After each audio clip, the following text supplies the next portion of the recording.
The Codex Azcatitlan details the history of the Mexica from their migration from Aztlán to the Spanish conquest of Mexico and Christianization. The exact date it was written is not known. It is presumed it was written sometime between the mid-16th and 17th centuries. Contents. The text consists of pictorial Aztec codex, with pictorial representations and glyphs accompanied by Nahuatl gloss, with Latin characters descriptions. The story told. It is composed of 3 parts. The first deals on an analytical mode the Aztec history since leaving the legendary Aztlán. A gloss mentions the name of Azcatitlan. In year 1 pedonal, flint, gloss designated as 1168, until the Tenochtitlan founding. The second part deals with the Aztec Tlatoanis history. The last part, quite diverse, deals with the arrival of the Spanish and the beginnings of the conquest of the Aztec Empire. Style. The codex contains stylistic innovations such as volume and space suggestion, using color attenuation for this purpose. Remarkably, the drawings depict clothing folds, as well as an empirical perspective as well as composition. Name. Unlike most other Mesoamerican codices, the name of this codex is not one of its owners, but its contents.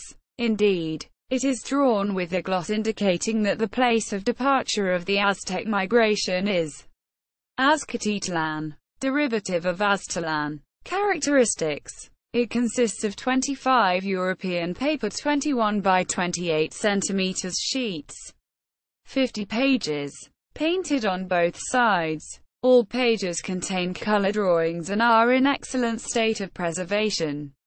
6 pages of this document are lost.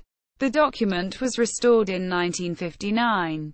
The codex is fastened in the European style.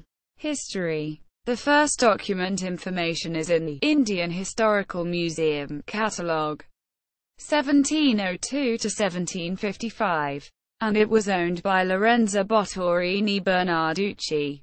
This famous collector personally bought indigenous codices, and when he was arrested and subsequently deported to Spain, his collection was confiscated. Subsequently, the codex is mentioned in the 19th century by Joseph Marius Alexis Orban, who later sold his collection to Eugene Gopal.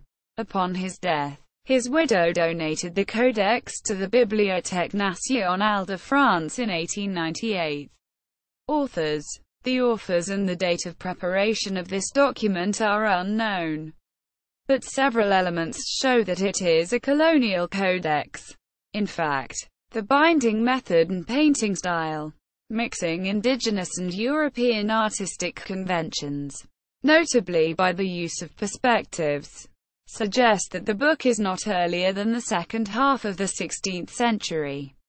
Michel Graulich considers the glosses as contemporary paintings and note the handwriting of these glosses resembles the style of other works of the last third of the 16th century. The codex seems to have been made by at least 2 painters-scribes, Tolaculoque, with different styles. Footnotes. Notes. National French Library. Codex Azcatitlan. Bibliographie. Codex Azcatitlan. Introduction de Michel Graulich. Commentaire de Robert H. Barlow. Mise à jour par Michel Graulich. Comment by Robert H. Barlow, put updated by Michel Graulich. Bibliothèque Nationale de France, Société des Americanistes. Paris, 1995. In French. Heron, Angela Marie. 2004. Portraying the Aztec past in the Codex Azcatitlan. Colonial Strategies. Athena, Florida State University. 22. Further reading. Aztecs. Aztlán. Mesoamerica. Mesoamerican codices. Spanish conquest of the Aztec Empire. Nahua peoples. Aztec codices. Lorenzo Bottorini. FAMSI. Org. Links to page-by-page views of Codex Azcatitlan. Thing. Net. Detailed interpretation, with annotated photos, of the last pages of the Botorini Codex. Library, Albany, Edu. Bibliography of Mesoamerican Codices.